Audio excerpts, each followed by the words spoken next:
चलिए आज हम बात करते हैं पुलिस डिपार्टमेंट के अंदर महत्वपूर्ण पद यानी कि जो गजेटेड ऑफिसर की जहाँ से शुरुआत होती है सीओ, यानी सीओ को बोलते हैं हिंदी के अंदर क्षेत्राधिकारी, सर्किल ऑफिसर या डीएसपी या डिप्टी एसपी। इनको अनेक नामों से जाना जाता है, लेकिन आम बोलचाल में पुलिस के अंदर इनको बोला जाता है सीओ सर या क्षेत्राधिकारी।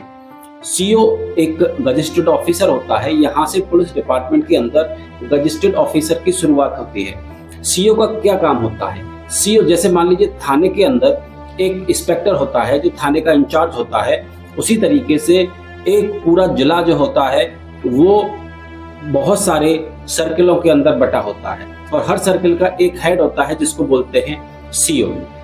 सीओ के अंतर्गत कम से कम 4 से 6 थाने आते हैं जिनको वो संभालते हैं, यानी उनके अंदर 4 से 6 इंस्पेक्टर होते हैं। इंस्पेक्टर कोई भी काम रिपोर्ट करेंगे वो सीओ साहब को रिपोर्ट करेंगे। सीओ साहब फर्दर उसको अपने एडिशनल एसपी के पास और एसपी साहब के पास उसको रिपोर्ट करते हैं। आखिर सीओ का काम क्या होता है?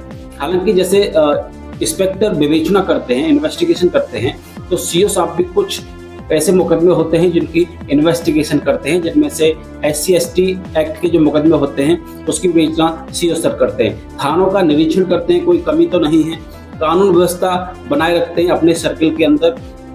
तो कोई भी सीडी जो कटती है थाने के अंदर, विवेचना होती है, वो सीओ पे सिम जाती है। अगर उसमें कोई कमी है तो वो लौट कर फिर थानों पे आ जाती है। सीओ बनने के लिए आपको पीसीएस परीक्षा क्वालिफाई करनी पड़ती है, या आप दरोगा हैं SI से बनेंगे इंस्पेक्टर, और इंस्पेक्टर से प्रमोशन पाकर आप सीओ बनते हैं। सीओ की पहचान क्या होती है?